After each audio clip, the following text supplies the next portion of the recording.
हरियाणा प्रदेश के डॉक्टरों की हड़ताल के बाद अब प्रदेश के 18,000 के लगभग नेशनल हेल्थ मिशन से जुड़े कच्चे कर्मचारी इन दिनों स्थायी जॉब के लिए प्रदेश के जिला मुख्यालयों पर धरना पर बैठे हुए हैं। उनकी हड़ताल आज 11वें दिन में प्रवेश कर गई है, जिसके चलते प्रदेश में मूलभूत चिकित्सा सुविधाएं प्रभावित हो रही हैं। गर्भवती महिलाओं के पोषण व इनको समय पर इलाज मिलना व बच्चों के टीकाकरण जैसी सुविधाएं इन्हीं कर्मचारियों के माध्यम से क्रियान्वित की जाती रही है। आज भिवानी के लघु सचिवालय के एक दिन की भूख हड़ताल पर है। उन्होंने कहा कि हरियाणा के सीएम से अपील की है कि रक्षाबंधन पर हमें पक्का कर तोहफा दे। सारी महिला कर्मचारी उनको राखी बांधेंगी।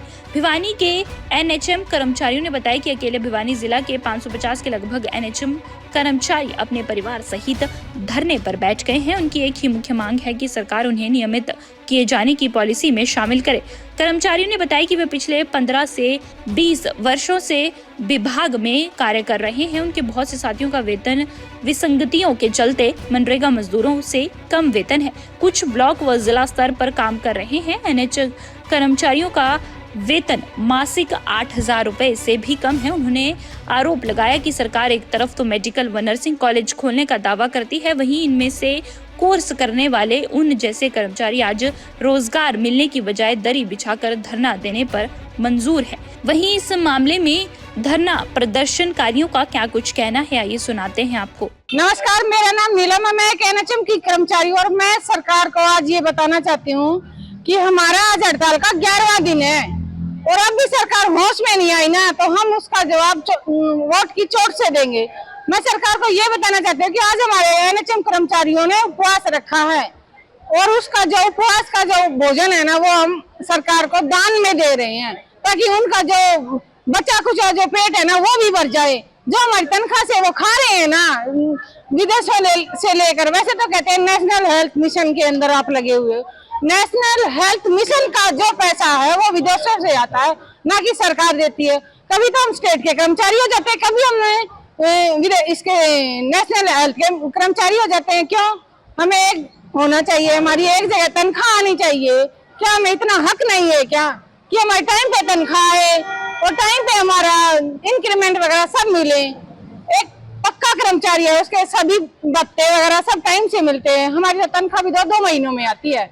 क्या सरकार को शर्म आनी चाहिए? एक कैटेगरी के होते हुए भी एक हांडी में 2 पेट कर रखे हैं इस सरकार ने। तो मैं सरकार से यही उम्मीद रखती हूँ। 11वें दिन होने के बावजूद भी आज हम दरी पर बैठे हुए हैं ना, तो हम मजबूर हैं, लेकिन आने वाले टाइम में मजबूर नहीं रहेंगे। आज सरकार हमें कच्चा कर रही है ना, तो आने वाले टाइम में हम सरकार को कच्चा करके दिखाएंगे। धन्यवाद। मेरा नाम मीना है।